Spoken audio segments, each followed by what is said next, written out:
Settingan.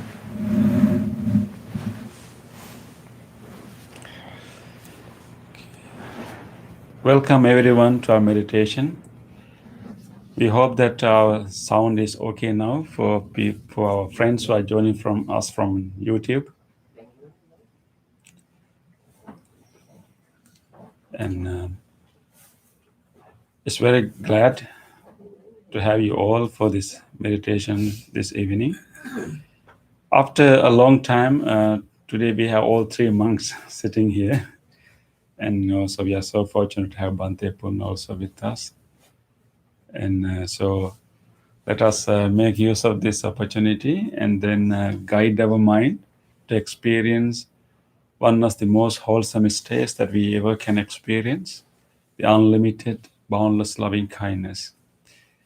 And make a just we will remind ourselves that the practice that we are doing now is to benefit so many other living beings too. Whatever effort we are doing right here in this cushion on this chair will benefit so many other people, so many other beings in the ways that even we cannot think about. So just think about that. That will help you uh, to to be encouraging and make a determination that I will make use of this opportunity. I will make use of this guidance and this space, and I will engage in a committed practice. Make that determination now.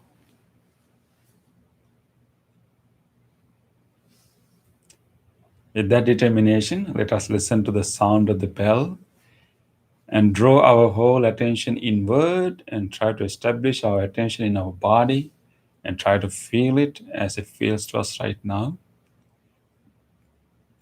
And then we will do our chant, Namo Buddhaya, to help us further to settle our mind into this moment. And then Bhante Pun will help us to practice loving kindness meditation and meditation on breathing.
Namo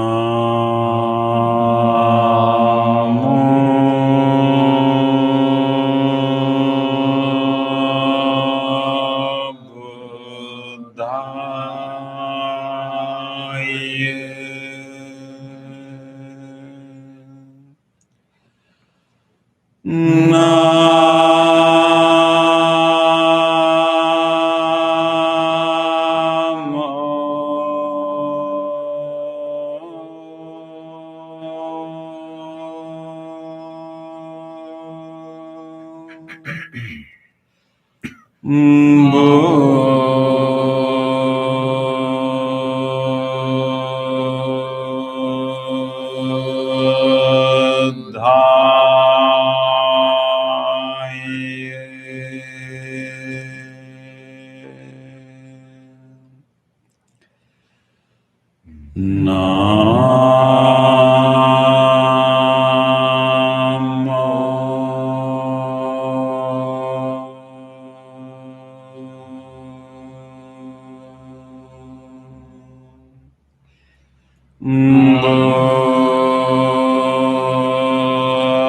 Buddhaya.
Spiritual friends,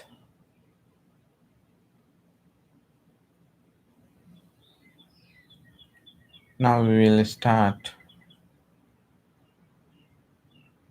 to experience the purity of body, the purity of mind,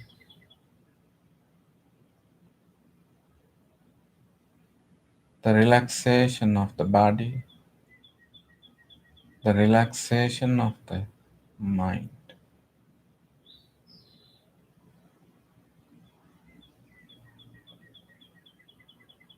The support of this inner purity, spiritual purity,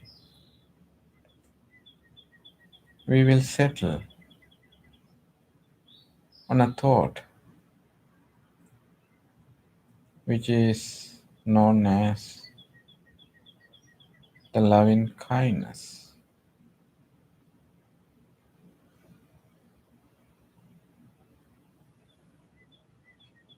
very gentle,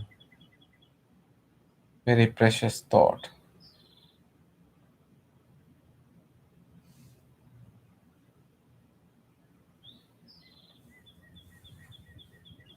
First, we will draw our attention to our body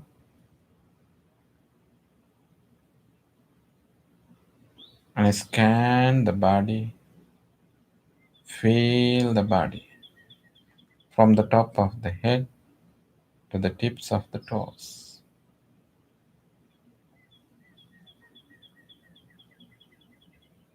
Feel each and every parts of the body. You can notice in our body we have some pains in certain areas,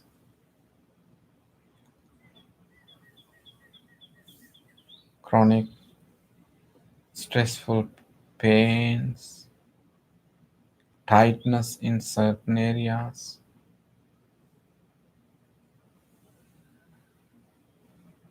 We have some feelings like numbness,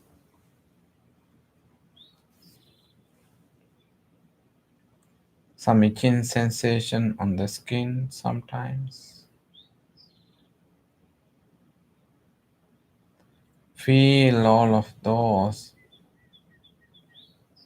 with the full awareness, not to react suddenly, but to relax slowly.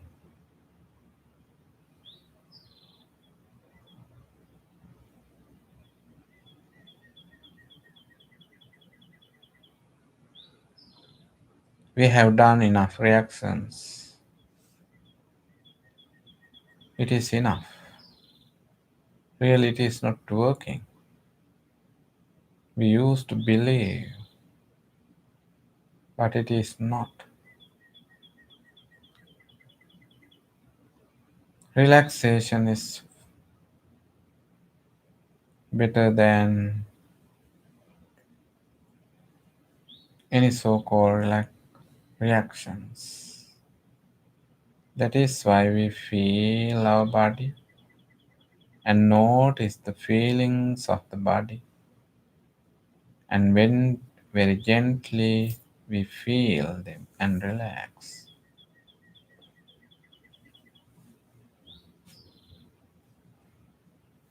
While we are relaxing the body, we will experience a spiritual purity of the body. What is the spiritual purity? That is that we make a vow in front of the Buddha.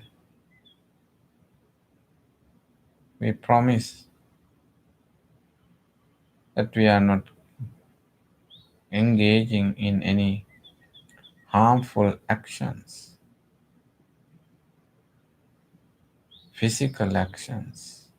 We have avoided and we are sitting. We are sitting on a very gentle posture.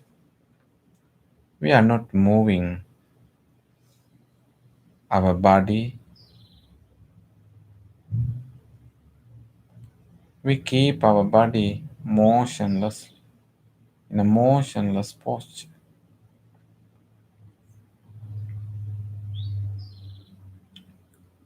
We are not using our body to exploit anybody or anything. We are not using our body to use in a mis in any misconduct. It is a precious moment. It is a spiritual transformation of our life. Physically, we are in a very stable posture.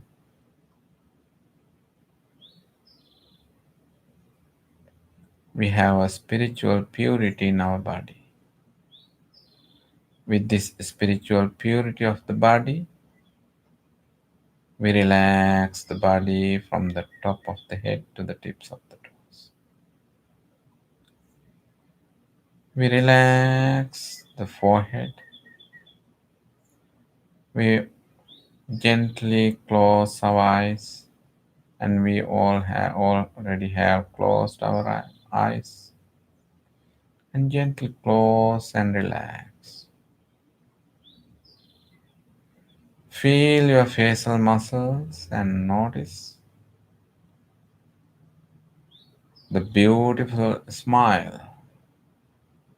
Gentle smile can relax the facial muscles.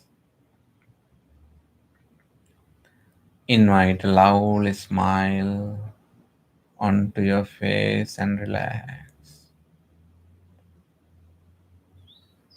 Feel your both shoulders and relax. Both arms, upper arms, lower arms, palms and fingers. Just relax and keep in a very comfortable way. Feel your chest muscles, thigh muscles, upper and lower back muscles, and relax. Just drop down, just drop down, just drop down, and relax.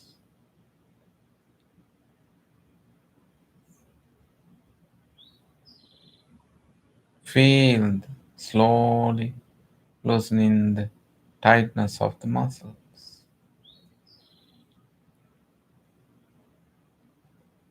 dissolving the painful feelings in certain areas. Feel the stressful tightness in the certain areas of the body. Just relax. Sitting muscles, thigh muscles, knee muscles, the knees, lower legs, ankles, heels, sole of the feet, tips of the toes. Relax, relax. Just drop down and relax. You relax your body with the deep understanding and with the deep awareness of the spiritual purity of the body. And also, you can observe the verbal expressions. Most of you and all of you are in a very silent mode. You are not verbalizing, but in your mind, you have thoughts.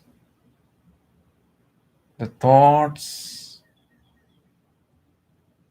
are communicating with the sound that you are listening right now. The words that we receive are not disturbing for our peace. That is why verbally we are in a spiritual mode. Feel the spiritual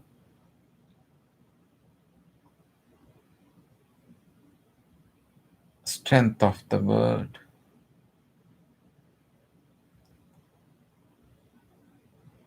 The energy that we use for the words in our mind as thoughts. They are piecing. Feel that you are not using any words to mislead or split any friendships, or you are not using your words to disturb the peace. You are not using your words irresponsibly. Feel your spiritual purity of your word.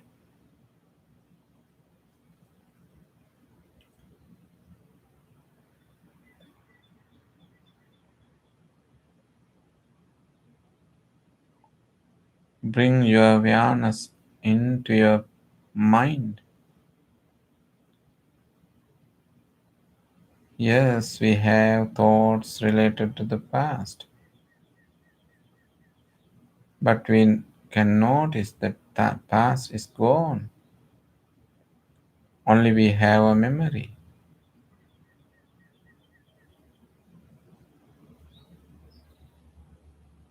We maintain the memory only for to remember the values of the experiences.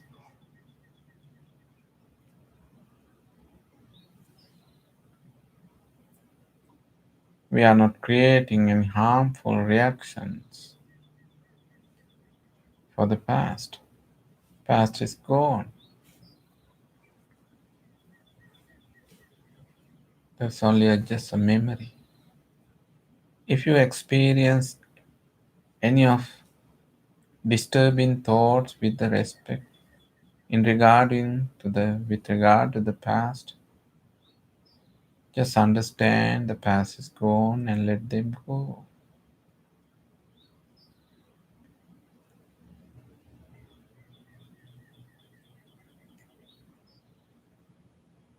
Future, future related thoughts. Future is not yet come. Nothing to panic, nothing to be anxious. Future is not yet come. It is not a problem to have good planning, good goals for the future. But it is not peaceful to have anxious thoughts.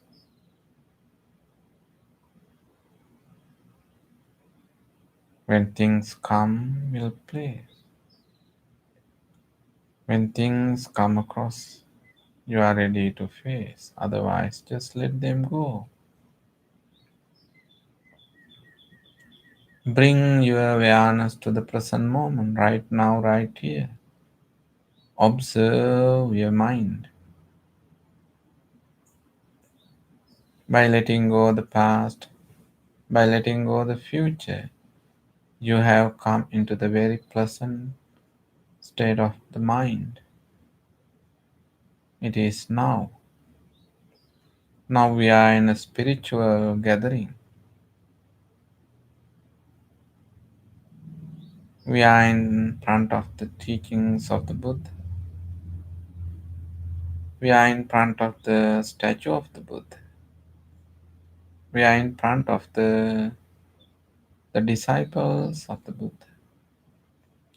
We all are the disciples of the Buddha to practice and experience the great happiness with the support of the teachings of the Buddha. We deeply observe our mind and we notice in our mind right now we feel deep psychological appeasement, spiritual mentality right now. We are not maintaining any anger, any desire,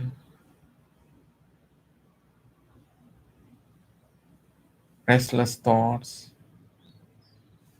lethargic thoughts, even any doubtful thoughts. No, we don't. There's no point to have any of those at the present moment. The present moment is fully secured. We are with our noble friends, full of confidence right now.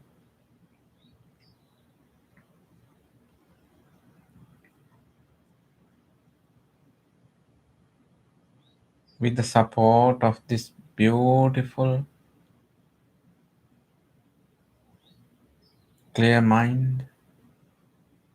Now we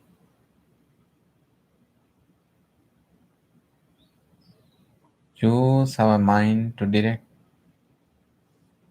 towards the wholesomeness. We will bring some wholesome thoughts into our mind. The wholesome thought, the loving kindness is the wholesome thought that we plant in our mind, grow in our mind, cultivate in our mind. Loving kindness is a seed we will plant and let grow, cultivate the loving kindness in our mind.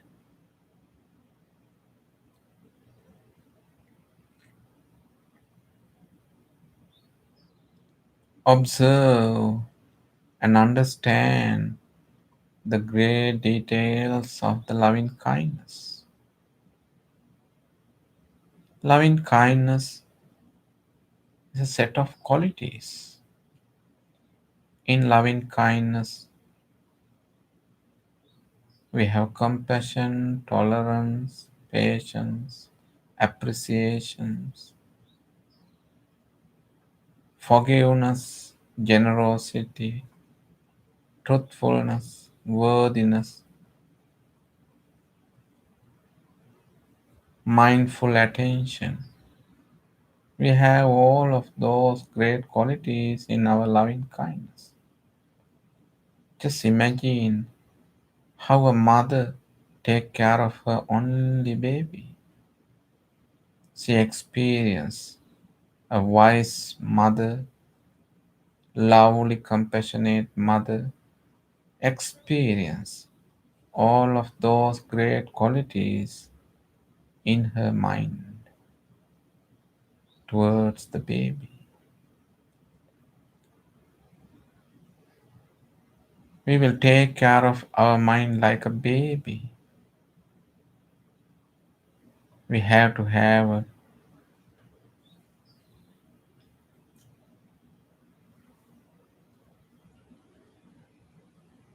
beautiful thoughts, precious thoughts, spiritual thoughts to take care of our mind.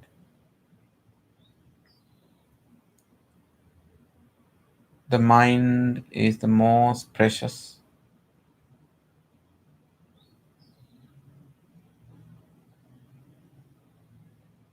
and worthy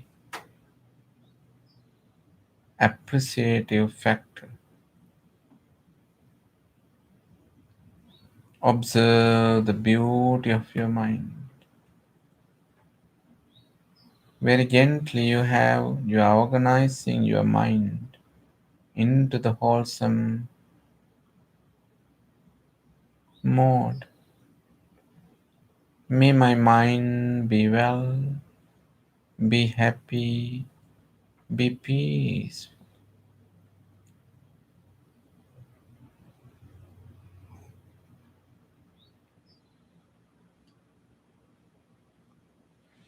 May my mind grow in loving kindness, compassion, tolerance, patience, appreciation, generosity. May my mind be well, be well, be well.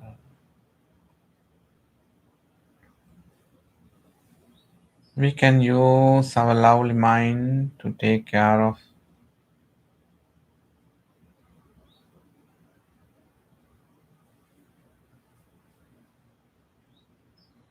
our body. Use your spiritual mind, spiritual thoughts in your mind, loving kindness thoughts to take care of your body, from the skin to the internal organs.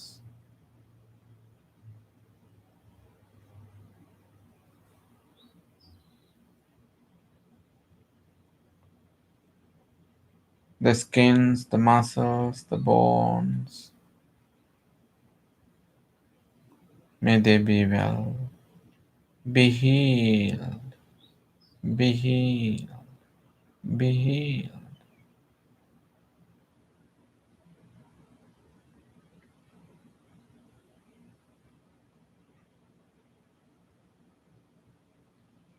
We use our lovely awareness, lovely mindfulness to take care of the internal organs of the body. We deeply appreciate the great support of each and every organs and systems of the body.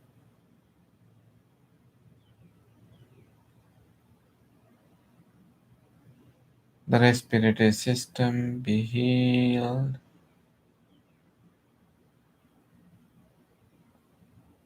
May the cardiovascular system be healed. May the digestive system be healed. May the genitourinary system be healed. Radiate your loving kindness to the central nervous system, the brain, and the spinal cord, and relax each and every parts of the brain, the frontal lobe, temporal lobe, occipital lobe, cerebellum, inside the brain stem, spinal cord. May each and every parts of the brain be healed. All the neurotransmitters be healed. All the chemical reactions be balanced.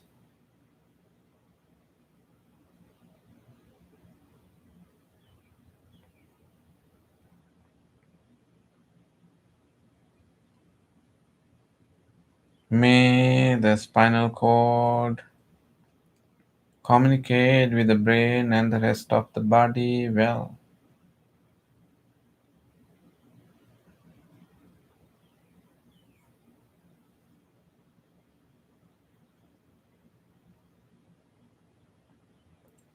Feel the loving kindness mentally and physically, also verbally.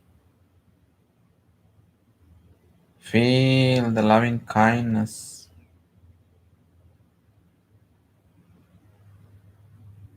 inside and outside. Loving kindness. May I be well, be happy, and be peaceful. Share your beautiful loving kindness with your spiritual friends. May my spiritual friends be well, be happy, be peaceful.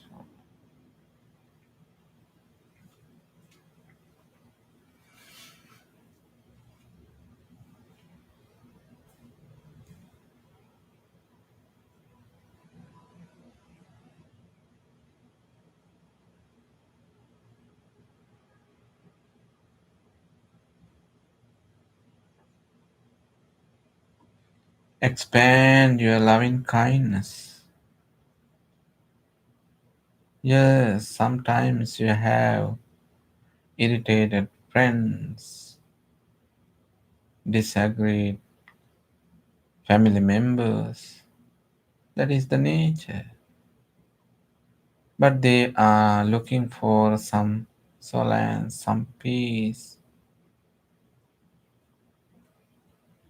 Your generous thoughts, your loving kindness thoughts can help them to heal.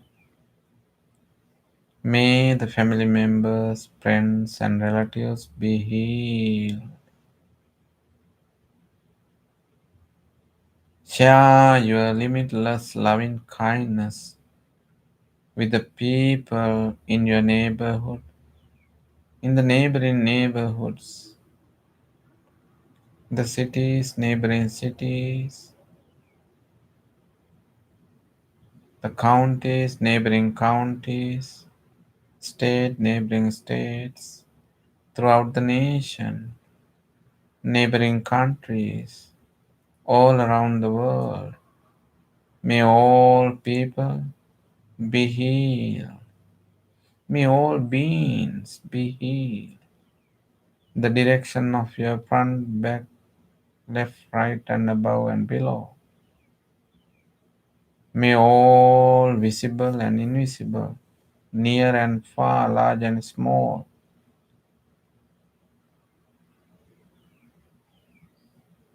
born and the beings who are looking for birth. May all beings be healed. May all beings be well.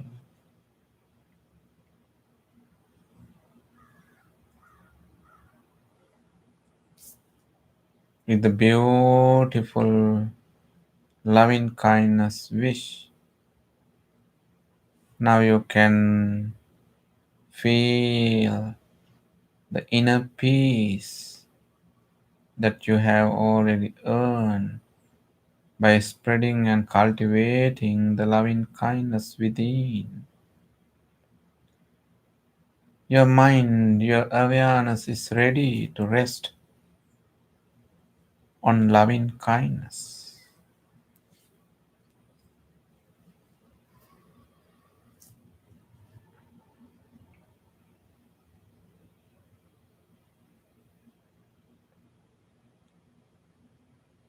Just remain on your loving kindness and relax. Be well, be well, be well.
With this great happiness and stability,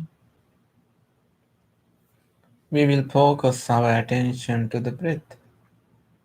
The breathing meditation helps us to cultivate mindfulness and the wisdom.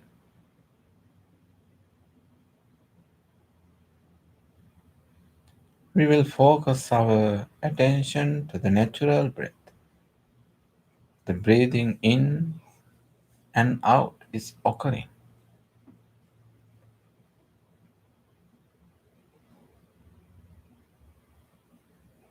We use our awareness to observe this natural activity, breathing in and breathing out.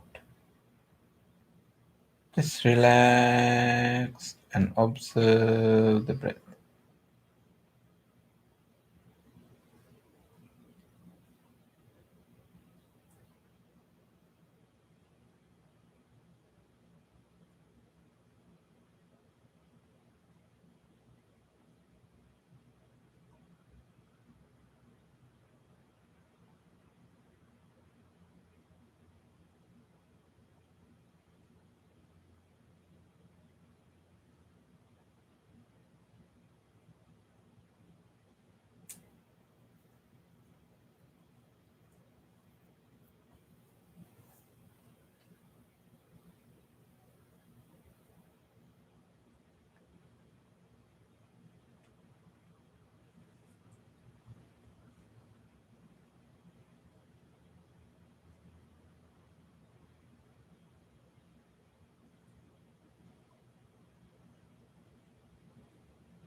Dukkha patache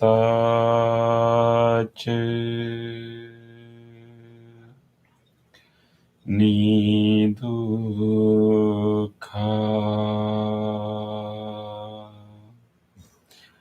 Bhayapattache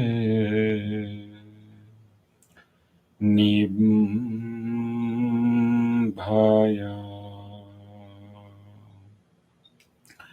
Sokapattache Nisokha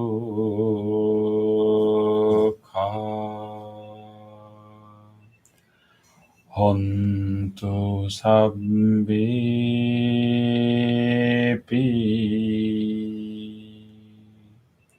panino.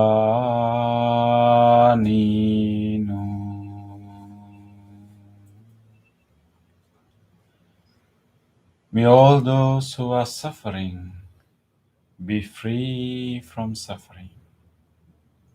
May all those who are in fear be free from fear. May all those who are grieving be free from grief.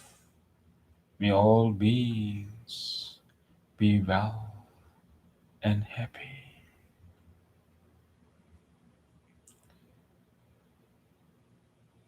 We will let us gently come out from the meditation. Let us put our palms together and take a moment to feel grateful for this opportunity, our meditation. Let us feel grateful to all teachers, enlightened masters in the past, who passed this wisdom from generation to generation. Let us feel grateful to anyone who helped our meditation tonight. Let us feel grateful even to this device that helped us to connect to this meditation from home, and even to the cushion or the chair that we are sitting on, and to this bell, this fan, and everything. With deep gratitude to all people and all things that made this meditation possible for us today, let us say sadhu 3 times. Sadhu, sadhu, sadhu.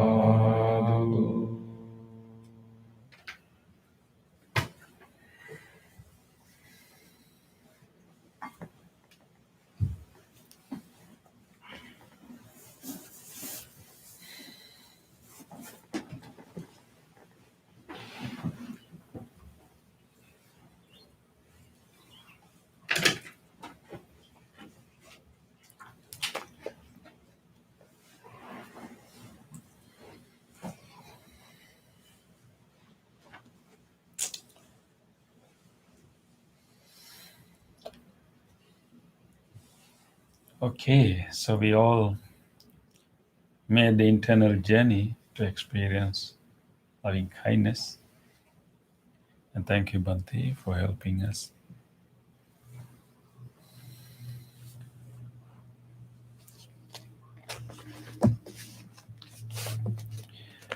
So we are discussing this topic on 16 defilements of mind. We have this standard list called 16 defilements of mind that we find in the sutta called Vattupama Sutta, the sutta on the simile of the cloth. So in this 16, Bhante, we started this few weeks ago, like talking about the 16 different defilements, the unskillful tendencies that we all have the potential. Usually, you don't have to make any effort to have them. It will, the way we interact with the world, the way we usually look at the world, the way we see the world in an ordinary way, naturally, automatically reinforce these tendencies. So today we are in the 15th. So almost time for us to conclude the topic, but we are in the number 15. So we just to recap. Before we leave next week, we can finish this series. Yes, in fact, our next Wednesday meditation would be our last Wednesday meditation in this place. So we really want to have a Thanksgiving gathering and Thanksgiving puja, because this place helped us to grow, right, Bhante? So Wednesday meditation. So we will plan something special for next week. And as Bhante mentioned, we can also conclude the series, this topic, because next week will be our 16th defilement, which is the last defilement. We have tried to remove all the defilements. Before we go there. Have a clean bill of health before we Yeah. Yeah, at least to recognize, right? Recognize. Yeah. So these are the list. I mean, this is we all experience. Not all the time. Once in a while. Based on whatever experience that we are going through, we experience these different, unwholesome tendencies and what we call defilements. These are very natural, very normal, very human, and they're not necessarily evil. But just simply weaknesses, but they are not helping us. That's the point. So we need to recognize them and try to find a way to overcome them. So we talk about covetousness, like extreme form of greed, and we talked about three forms of anger, like general anger and ill will, and then like hostility, and we talk about denigration of others, like looking and a tendency to not to talk too much good about others, and our tendency to cover, and we call contempt or denigration. And we also talk about our tendency to be domineering or outdoing others. And we talk about envy or jealousy. And we talk about stinginess or miserliness. And we talk about maya, deceitfulness, a tendency to cover one's bad qualities or pretend oneself to be a nice person. And then we also talk about satya. I think I skipped that, but it's related to the previous one, but it's more about being fraudulent, right? Fraudulent. Fraudulent. Being fraudulent. Like being like craftiness, similar to the earlier one. And then next one is we talk about obstinacy, like tendency to be like not flexible, like the very term thamba means the pillar, being like a pillar and not flexible, being obstinacy, like strong in one's opinionatedness, that's thamba. And we also talked about revengefulness or vengefulness, like unforgiving nature and wanting to retaliate,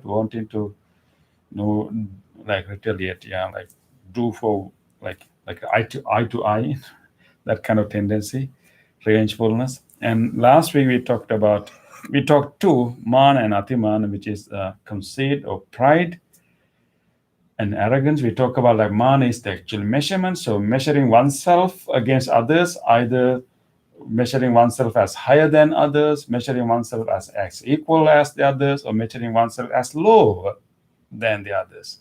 So different three forms of measuring. And then that's also unhelpful tendency that we have. So today we are going to talk about another unwholesome tendency, what we call in Pali mother, or mother, which can be translated as vanity, or like being intoxicated with whatever skills or qualities that we have. This is so interesting. This the mother is also can be used for drunkenness, but being like drunken, like not being able to like see things clearly. But we can also be drunkard with our skills, with our wealth. So being intoxicated. And what is really interesting about this defilement is that most of other defilements, we may experience them whenever we are going through some difficult time.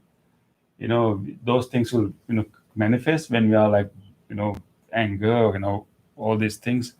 But mother is what you call Mother means in Pali, okay, not in English. This is Madho, Bante, right? mother, yeah. Not the mother, right? Mother, not in Yeah, English, mother. it's in Pali. MADA, but maybe like MADH, right? Mother, like mother. MADA, Yeah. that mother. Yeah.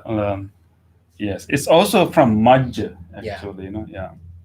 And the interpretation given actually in the text called Chittasa Majjana Bhava, like the quality of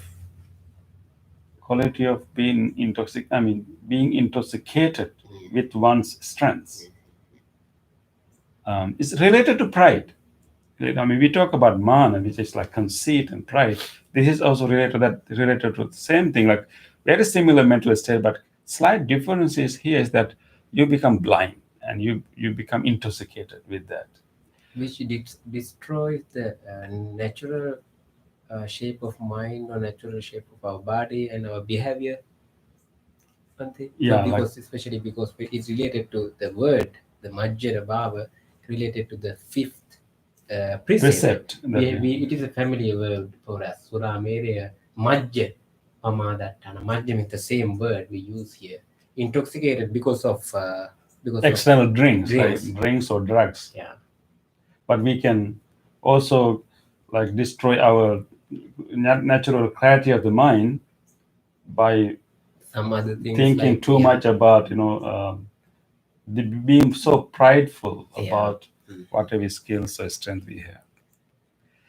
So what I was telling is that when the things, this unhelpful tendency occurs in our mind when things are going well. This is really tricky. When things are going well, when we are in good health, when everything is happening is smooth, we have enough, resources, everything very smooth. And during that time, we will, without our awareness, we can develop this unwholesome tendency. It's so tricky because this is like being prideful of one's wealth, being prideful of one's youth. Actually, there are a number of things that we can develop this, this pridefulness, or this. We can also call it infatuation. So that's the quality. So we can be infatuated with our appearance. If you have a good, appearance, we can be infatuated with that appearance. We can be infatuated or prideful or intoxicated with our good health. We call Arogya Mother. Like we can be, so we become blind. I'm healthy, I'm strong. So you become blind and you don't really see the reality. And then what is really dangerous with this kind of intoxication is that when we have that intoxication, maybe due to our good health, due to our strength of our body, and also there's a mother called Yobana mother. Bhante is so intoxicated with one's youth. And when we have that intoxicated nature, we will use that whatever goodness, that good quality, to do harmful things, to do unwholesome actions. So there are a number of things. We can be intoxicated with our good health, with our youth, with our fame, with our wealth. There is also a possibility that we can be intoxicated with our nationality, with our ethnicity. If we are in a privileged class, and we can be intoxicated with that, and then and use that to maybe harm others, or maybe discriminate others. It's related to pride, but it's a very negative way of doing this.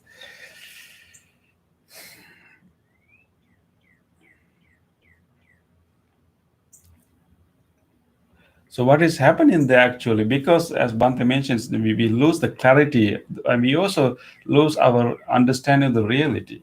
We lose touch of reality because of these things. Let's say we are having a relatively good health, okay, and then if you become intoxicated with that, you will do things that may harm your body. You think that I can do anything. I'm super healthy. I can do anything. You can be doing so many dangerous and maybe so many things that is not good for your health, and eventually you get troubles. Like sometimes we have seen, Bhante, some people drive their motorbike so fast, and even like I have seen highways how they drive it so unbelievable speed, and I mean it can be someone's hobby, but sometimes those people do those things because they have been intoxicated with whatever strength, physical strength, maybe youthfulness, and maybe good health they have, and they kind of live in a fantasy and not in reality. They lose touch with the reality. They lose, they don't appreciate the whatever blessings that they have, and they use it to do all kind of foolish things and even harmful things to others. One can use their one's physical strength to like bully others, right?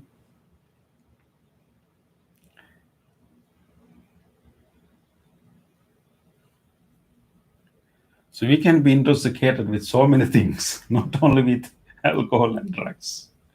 There's so many other things. Even our wealth can be intoxication. And then we will, sometimes when you become intoxicated with your wealth, we have so much wealth, you become intoxicated, you don't realize how much good you can do with your wealth. And instead you do all kind of foolish things, and they can even have a faucet in your bathroom with gold.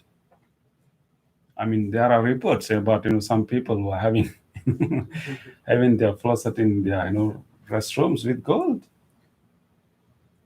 How much good they can do with that wealth, right? But you can be intoxicated. In Bhante, when you take drugs or alcohol, that you know that you are intoxicated. But in this situation, you don't know. Exactly, Bhante. It's a good point. Yeah, you even don't know, right? Yeah. There's a funny story that some prince from Middle East countries, there are royal families, right? So one prince went to Europe to study, and his father was going to send him a car, whatever expensive car, and he's Dad, I don't need a car here because many people use trains here.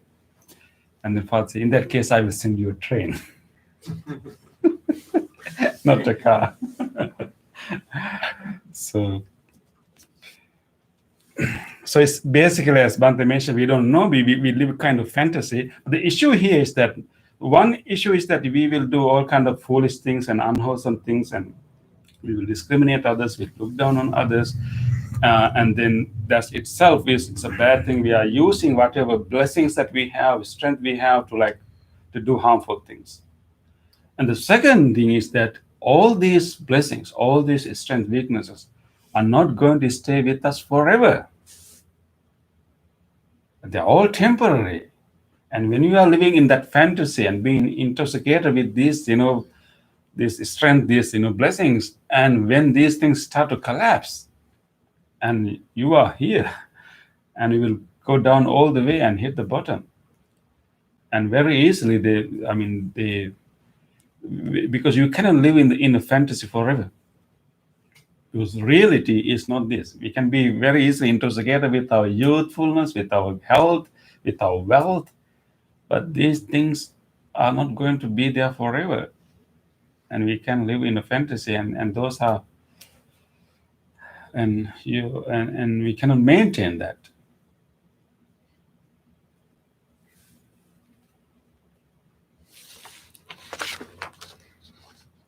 So, and it said that it is also possible that we can be intoxicated with our knowledge, with our education, the level of education. We can be intoxicated with that too. And think that I'm so, educated, I'm so knowledgeable, and then you start use your knowledge to boast of yourself, and maybe even, denigrate others. And there are so many things, that we have to be very mindful, we can be intoxicated with. Yes, please. So how does this differ from pride? Yes, it's an interesting question about, we have to use pride in a very careful sense, because sometimes pride can also have a good connotation, like self-confidence. Mm-hmm. You can be proud of your child, right? But then there's also the bad way of using the pride as a way of conceit. It's using, you can be pride, appreciating what you have, and then rejoicing, whatever success you have, and then you can you can use it to benefit others, and maybe you can appreciate whatever good deed you have done. But then there can also be what we call conceit, which means that you use it to compare yourself with others. The moment you start to compare yourself, oh, I'm better than that, and then it is negative, and it is unwholesome, it is unskillful, unhelpful, because then you will be developing conceit. Here, there's another layer to that, which is being blind, being intoxicated, and and then live in a fantasy, not in reality. So, in a strange way, because you're living in a fantasy, and because you're blind and intoxicated, are you almost not aware? Yeah, that's what Bhante mentioned. In this case, until you hit the reality, you can be unaware. Maybe if you have a good friend of teacher or family member, they can help you, right?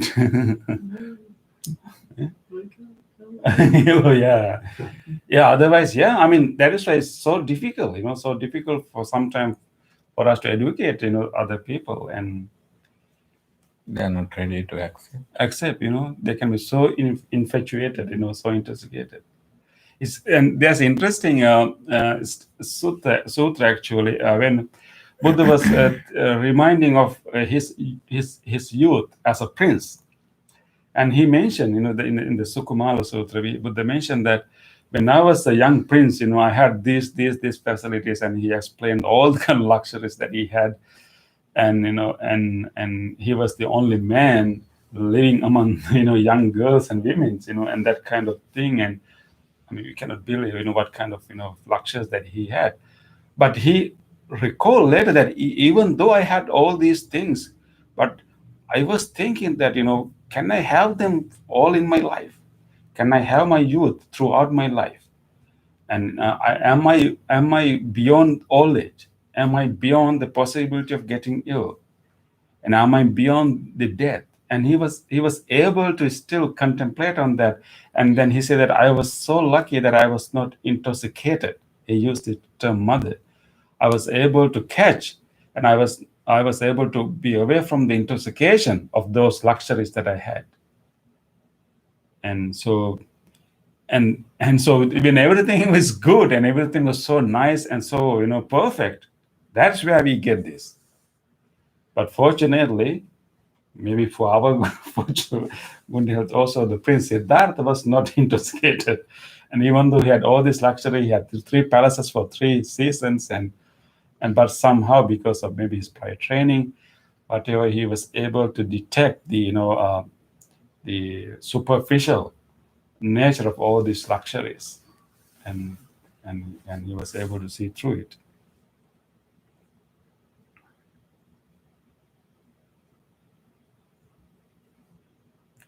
Yeah. So it's mainly like sometimes we take things for granted, or maybe we just inflated. This can be inflated pride. Inflated pride, yeah. And that's an interesting story about a king. Usually, the people with power can have this intoxication. They can be intoxicated with their power, thinking that they can do anything. So the one king, and he had, fortunately, he had also a teacher, spiritual teacher. He liked to visit once in a while to get some advice. And that's a good thing to have. And every ruler should have some spiritual teachers and counselors. So this king used to visit this spiritual teacher, this hermit, once in a while. And this hermit has given him so many good advices that help him to be a good ruler and to be kind and good. So he was so grateful for this teacher. So one day when he visited this teacher, he said that you have been helping me so many ways, and you were able to see things that I could not see. I really want to do something for you. And please tell me, I can do anything. I'm the king of this country. And I have so many resources. I can do anything. Please tell me what I can do for you. The spiritual teacher realized, he detected that, okay, he's a good king, but it looks like he's intoxicated with his power. And the teacher said, oh, God, do you really want to do something for me? Say, yes, I can use any of my skill, any of my power to do anything for you. And he said, oh, there are so many, there are a number of flies going around me and bothering me. Can you simply chase them away completely? And king said that, what? Yes, you just chase away these flies. But the king said, I'm asking, do you need a house? Do you need a palace? Do you need, whatever? Said, oh, no, I don't need any of these things. I just need these flies to go away. Can you chase away these flies? So king, because that's the only favor this teacher is asking. So he started to chase away the flies. He tried quite for some time. No matter how many times he chased away the flies, that they come back. And he got real disappointed, real frustrated after a while. And teacher asked, how did you do that? Said, no, I have been trying for an hour now, but no matter how much time I try, they still come back. And then the king started to realize that although his thing that is so powerful, he even can't do this trivial thing like chasing flies. And when he was so frustrated and disappointed, then teacher told him that I'm completely okay with these flies. I can live with them. They're not really bothering me. I can accept them.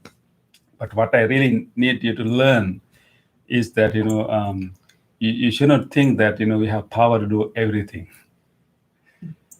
And now you realize that you even cannot do this simple thing like chasing the flies, and don't be intoxicated with your power.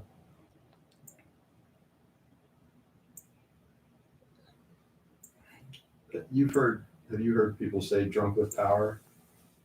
Yeah, that's a term. Drunk, yeah, drunk with power. Yeah, exactly. That is the mother.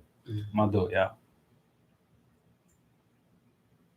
And even yes, Bandi? Yeah. Drunk with power. Drunk with power, exactly. Drunk with power. We can also be drunk with our wealth, drunk with our national identity, drunk with our ethnicity, drunk with our whatever, so many things.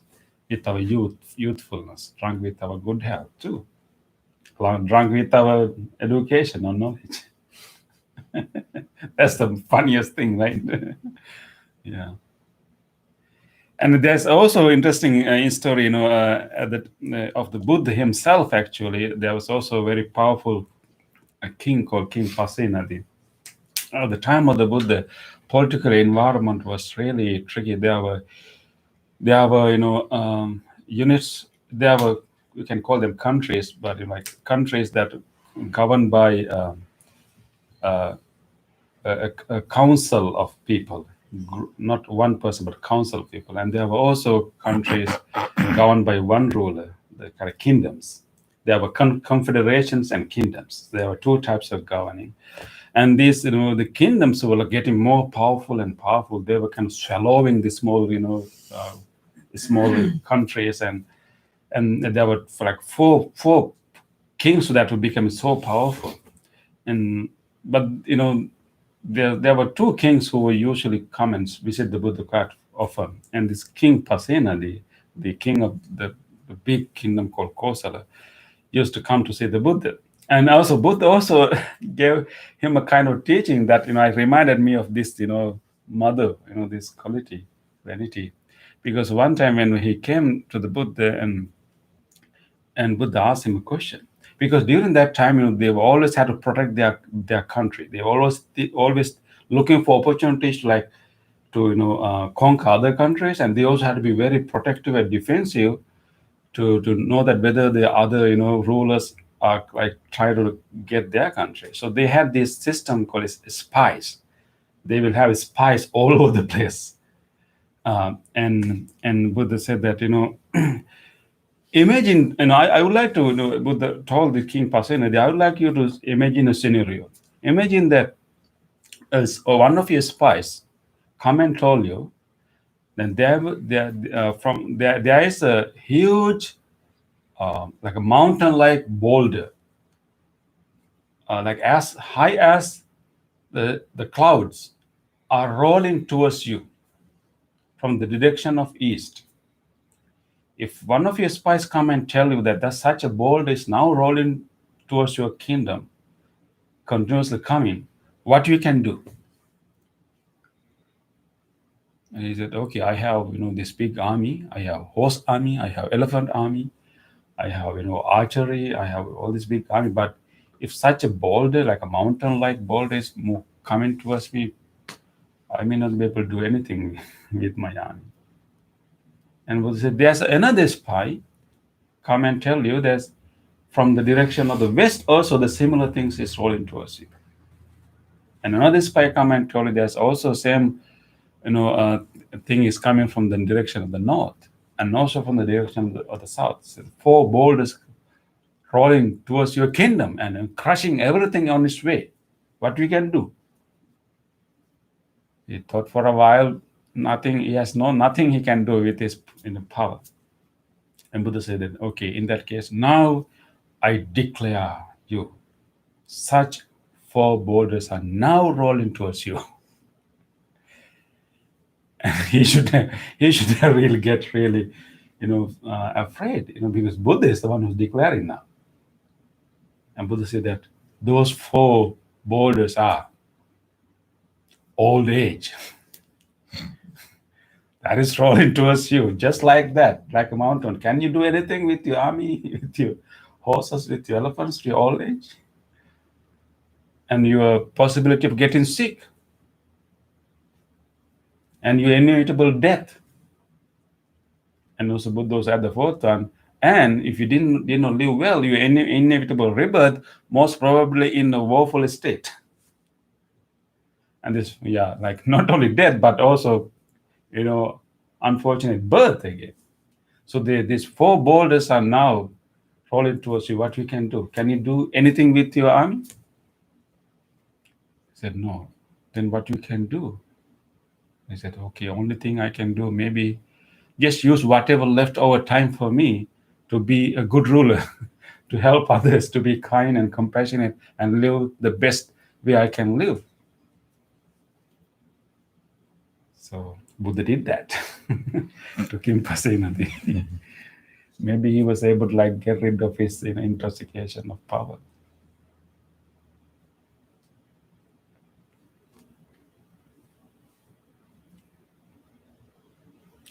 So the way how to get rid of the intoxication, that's the important thing. How to get rid of the intoxication is mainly whenever we have blessings, whenever we are having really good time, when we are really prosperous, when we are really good and healthy, and have very strong mindfulness, it is possible that we will move into a unskillful territory because of that. And whenever we feel those things, and also whenever we have a blessing, when we have whatever strength and skill, always we have to be aware of the impermanence of those skills and blessings, contemplating the impermanence. Then we will appreciate and treasure our blessings, and we will never use it to look down on others or to harm or hurt others with our skills or knowledge or power. So contemplating on the impermanence of our blessings is a very important quality, that we will not be intoxicated. Second one is actually whatever blessings that we have is a result of our good behavior. Whatever good behavior, we are reaching the results of our own good behavior, what we call karma. And instead of being prideful, we can think about what I am experiencing right now is the result of my good behavior. I should not use the result of my good behavior to do a bad behavior. I should simply continue to do good. Whatever blessings that I have is a result of my good karma. And let me continue this good karma. Let me use whatever skills, whatever blessing I have to continue my good karma. And so we can also contemplate on the karma too. So whatever blessings and skills we have are opportunities for us to be kind to others, to help others. If we have good health, right, Bandhu, there's an opportunity. We can go out and use our bodily strength to help others. We have to do it because those things do not stay forever. Whenever you are capable, use that good health to help others. And let's say you are wealthy, you have some wealth, some prosperity, some financial ability. Use it to be helpful and kind and support someone. Even time that, let's say, imagine that due to some unwise decision or some due to financial crisis, let's say you didn't have enough wealth, but you can be happy when I helped others. That could be a good thing that you can rejoice all the time, even a little help. And if you are knowledgeable, if you have knowledge and education, and you can use that to help others. So all the blessings, we have to contemplate all the blessings, all the strengths or good qualities we have are the opportunities for us to help others. So then we will not be intoxicated. Right, yeah. So don't be drunkard.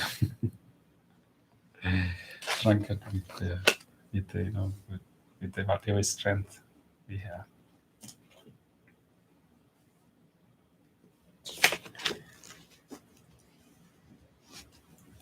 Okay, so now we are familiar with all these things. We have kind of checklist we can check. What we are what is possible to arise in our mind. Okay, so let us move to the other part of the program. And thank you very much. Let us, by coming to this practice and doing a meditation together and doing this chanting together, doing this discussion together. This practice helped us to generate so much goodness in our heart, so many good qualities in our heart, so good merits and good karma. Let us now share these good merits with everyone else. We will share these merits with all of our ancestors, our departed relatives, and let us recall to our mind whatever family members, whoever ancestors who helped us so much in our life. Let us be grateful towards them and share this goodness with them. May all of our departed relatives share these merits. May they be benefited from these merits. May they be well and happy and peaceful wherever they may be. Idang me ñātinang hotu sukita huntu ñātayo. Idang me ñātinang hotu sukita huntu ñātayo. Idang me ñātinang hotu sukita huntu ñātayo. Let us also share merits with all of other living beings. If there's any living being who would like to share this merit, may he or she do so. May all living beings share these merits. May all living beings be well, happy, and peaceful. Ettavata amhi sambhatam punya sampadam sabbe deva anumodantu sabba sampatti siddhya sabbe bhuta anumodantu sabba sampatti siddhya sabbe santa anumodantu sabba sampatti siddhya. Wish for the well-being of the world in English. May the weather be pleasing. May the people prosper in their lives. May there be peace and happiness in the world. May the rulers be righteous. May all those who are suffering be free from suffering. May all those who are in fear be free from fear. May all those who are in grief be free from grief.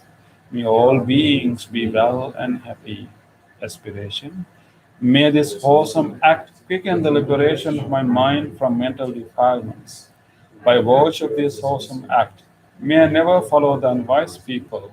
May I associate with good people until I attain Nirvana, purification.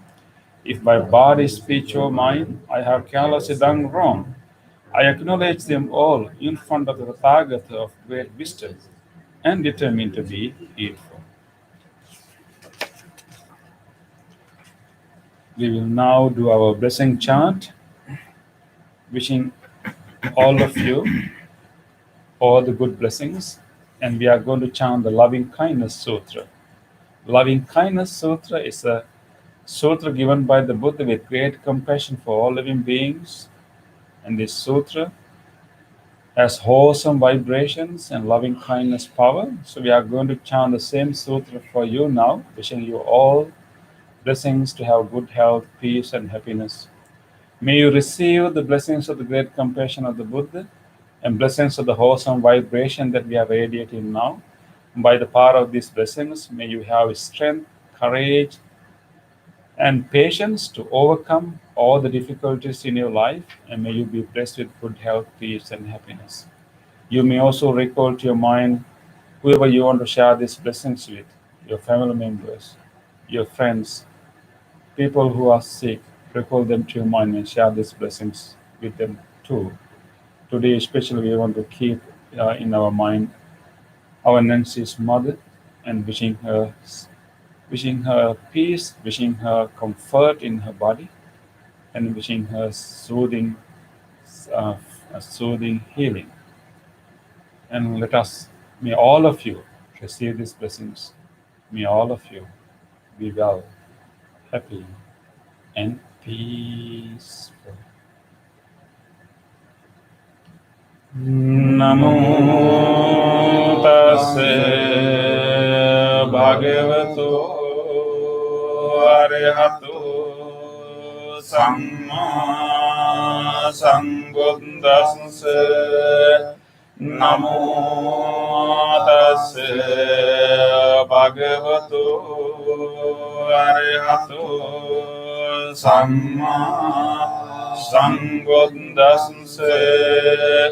Namo tassa bhagavato arahato samma sambuddhassa.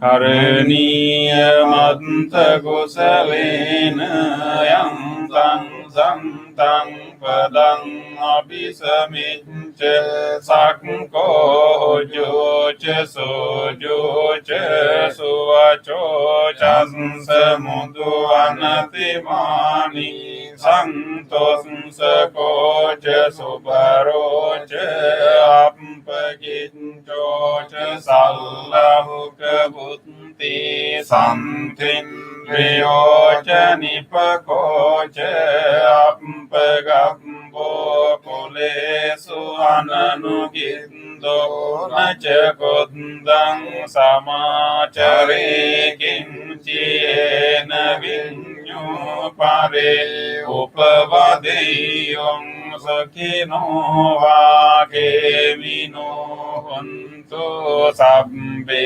santa bhavantu sukhitanta ike jipana bhutanti tasavata varava anavasesadikavaye mahanta vamajjimarasya kanukatula dittavayeva addetta yeja dure vasanti avidure bhutavasan bhavesiva sabbe santa bhavantu sukhitantana paro parang nikumbeta natimang yeta kanta jinang kanche vyarosana patiga sanyananya manyasya dukkhamitteya matayatani puttang ayusa eka puttamanurangke evampi sabba bhutesu manasang bhavaye aparimanang yuddhang adocha tiriyang asangpadang avirang asapantang tittang charang nisinno vasayano vayavatasya vigatamindo etang sating aditteya brahmametang viharang idamaho dittinca anupagam silevadasamina sampanno kamesu vinaya gedang nahi jatu gambaseyam punareti tena sajja vajjena sottite hotu sambadaye tena sajja vajjena sambarogo vinassato etena sajja vajjena hotu te jaya mangalang sabbitiyo vivajjantu sabbarogo vinassato mate bhavantu Satvantarayo Sukhi Digayuko Bhavatu Sambha Mangalang Rakkantu Sambha Devata Sambha Buddhanubhavena Sada Santi Bhavantu Te Bhavatu Sambha Mangalang Rakkantu Sambha Devata Sambha Dhammanubhavena Sada Santi Bhavantu Te Bhavatu Sambha Mangalang Rakkantu Sambha Devata Sambha Sanghanubhavena Sada Santi Bhavantu Te.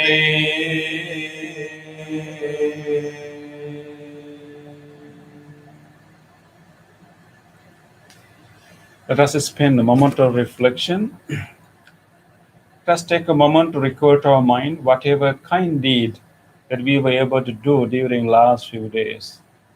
Think about your past few days and recall an event in which you were able to be kind to someone, giving something to someone, or even listening to someone, even a simple act of kindness.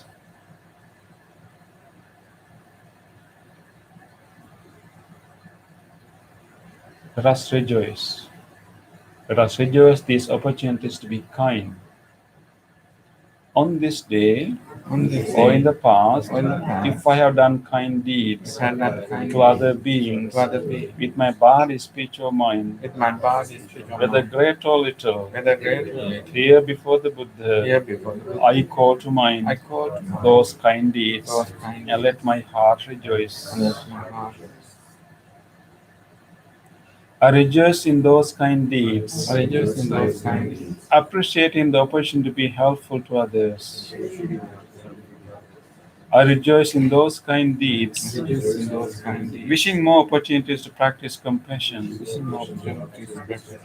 I rejoice in those kind deeds, resolving not to compare myself with others. I rejoice in those kind deeds, and gladly share this joy with all beings everywhere. May my kind deeds relieve the burdens of other beings. May my kind deeds shield me from all dangers and pain. May my kind deeds and merits that come from them help me in freeing my heart. Let us now record to our mind whatever help we receive from others during this week. Whatever kindness, help we receive from others. We may have received some gifts. Even other people were willing to listen to us.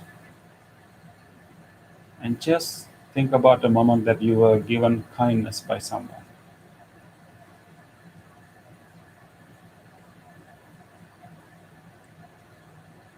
Let us rejoice the goodness of others.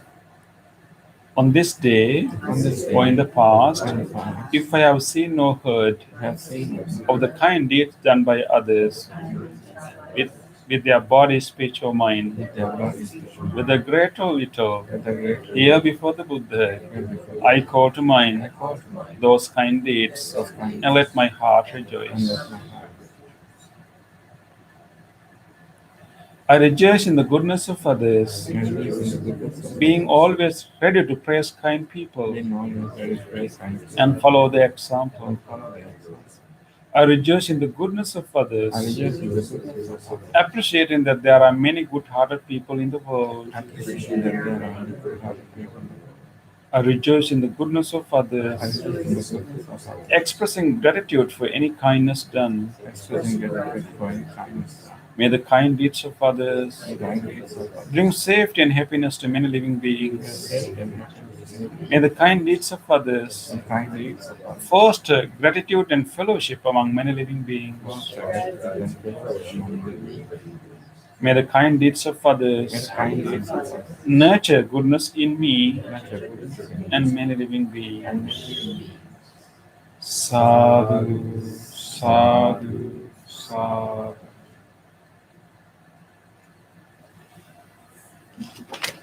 Thank you everyone for joining us, and thank you everyone who joined us through YouTube. And we wish you to carry this peace to the rest of the week. And nice to have you, and look forward to see you again in next Wednesday, or if not on other days. In fact, actually, this Sunday is our monthly gathering, and this Sunday is a special day because this Sunday will also be the people will do a formal invitation for three of us to observe the 3 months rainy retreat in our new place. But invitation will happen right here next Sunday. So we'll have a monthly gathering, our potluck lunch, and our evening Dhamma talk and meditation and everything on this Sunday. So we invite all of you to come to that, and we will also webcast part of it.